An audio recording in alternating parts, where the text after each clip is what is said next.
Ito yung bagyong Juan nag-iwan ng mga pinsala sa bayan ng Pura, Tarlac. Narito ang balita ni Jude Briones. Target on Air. Live report. Karek, sa pananalasan ni Bagyong Juan na isang super typhoon sa bansa ay kabilang ang Central Luzon ang napiktuhan kasamang lalawigan ng Tarlac na kung saan ay may mga pinsala itong iniwan sa bayan ng Pura sa lalawigan ng Tarlac dahil sa lakas ng hangin na dulot nito.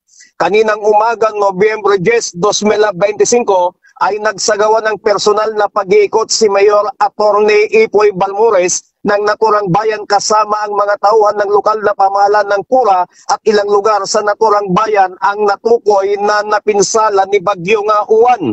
May mga kabahayan ang nasira, mga punong kahoy na natumba, poste ng kuryente na natumba na naging dahilan ng pagkawalan ng supply ng kuryente at maging ang bilen ng naturang bayan ay hindi nakaligtas sa gupit ni Bagyong Juan at may mga kalsada ding hindi madaanan dahil sa mga nagtumbaang mga puno.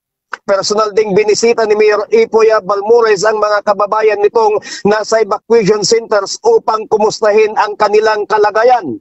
Sa kasalukuyan ay abala ang lokal na pamahalaan ng Pura sa isinasagawang clearing operations at sa paghatid ng mga relief goods sa mga nangangailangan.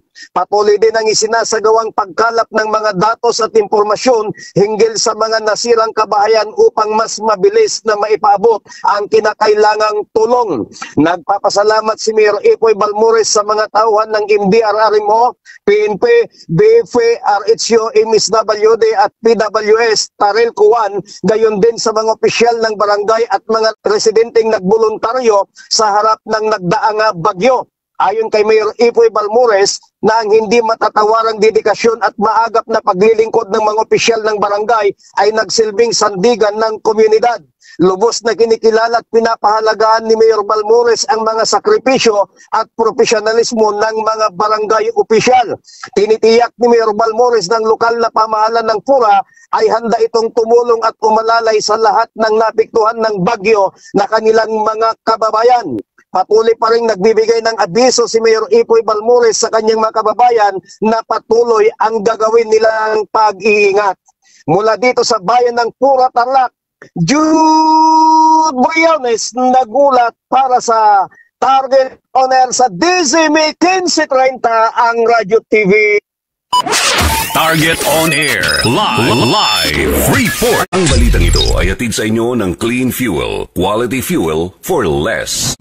Napakinggan nyo si Kuya Jude Briones mula dyan sa Tarlac Province.